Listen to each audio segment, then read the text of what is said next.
Zen and the art of self-mutilation.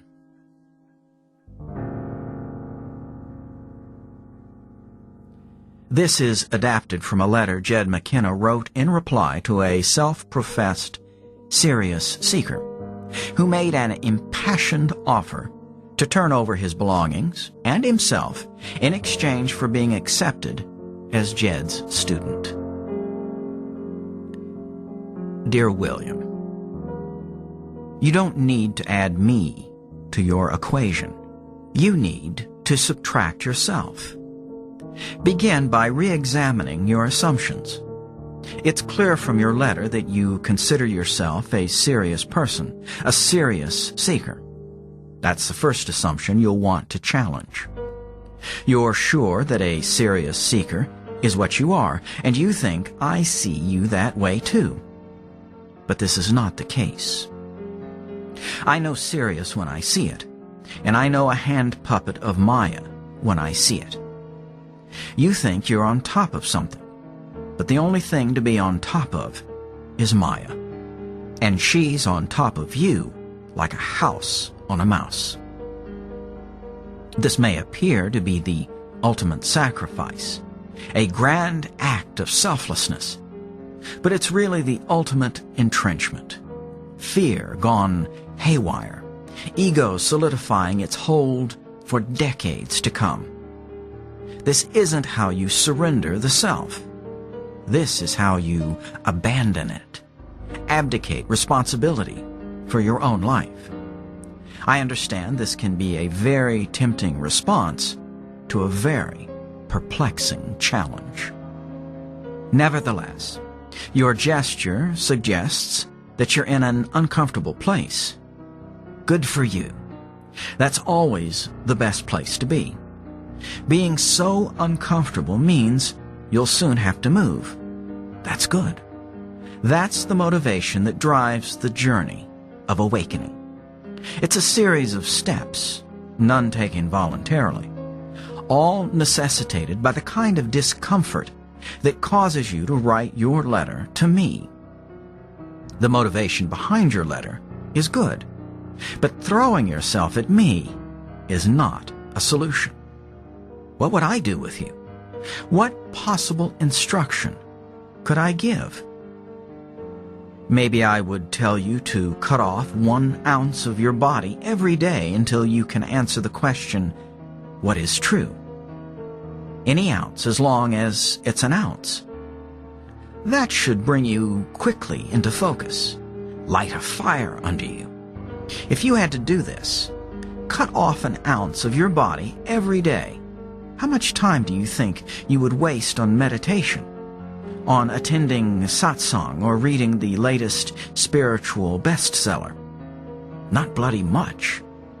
You would soon become an enlightenment machine. Sleep and food would be reduced to barest minimums. Relationships and activities once deemed essential would be forgotten. You would enter into a burning mania of single-pointedness. Soon, anything other than the question, what is true, would seem comically irrelevant. There's your new Zen. Zen for the new millennium.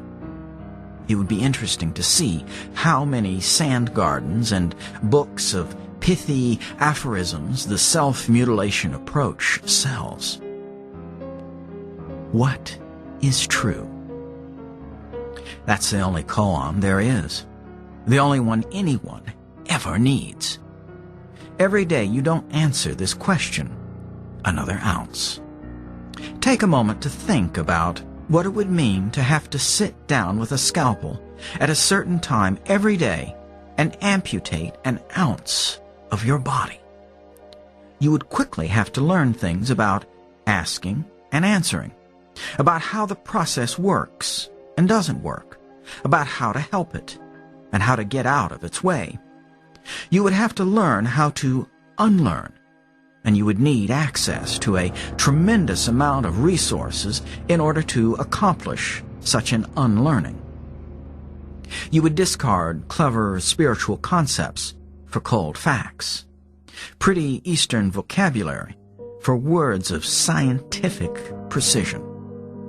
The process is one of seeing clearly, not just blindly lashing out. That act of seeing clearly takes time and resources, and the mind must work almost ceaselessly at levels far beyond the everyday. Would this work? Well, let's say it did. Say it worked in 500 days. There you are after hacking off over 30 pounds of yourself. And now, your truth realized. Now you know directly, for yourself, without the slightest possibility of error, the truth. You are free from delusion, awakened from the dream state. You have joined the ranks of the spiritually enlightened. You look at your toeless feet, fingerless hands, noseless face, earless head, and what would you say? Here's what you'd say. Well, that was kind of dumb. I'm happy to tell you that right up front. Waking up is kind of dumb. There's no point. It's not merely pointless. It's pointlessness. Who would do such a thing? Only someone who absolutely couldn't not do it. Once you become the person that can't not do it, it's a whole different thing. But trying to do it before you absolutely must is as ludicrous as slicing off parts of your body. Which, by the way, don't do. As barbaric and unthinkable as this ounce-a-day approach may seem, I can assure you that anyone who has ever managed to awaken from the dream state was driven by equally unendurable mental and emotional forces. Something to consider the next time you hear the pop guru du jour recount the moment of his glorious epiphany. I was walking in the park. Children were laughing. Birds were singing. When all of a sudden... Many people can build nuclear reactors, compose symphonies, conquer nations, or perform brain surgery, but very few can see what is. Your spirituality is just another false garment, another layer of the lie of self. Your spirituality defines the dimensions of your cell, and the fact that you don't see that tells me that you have no idea where you are or whose rules you are living under. You have no grasp of your true situation, of the nature of your captive status.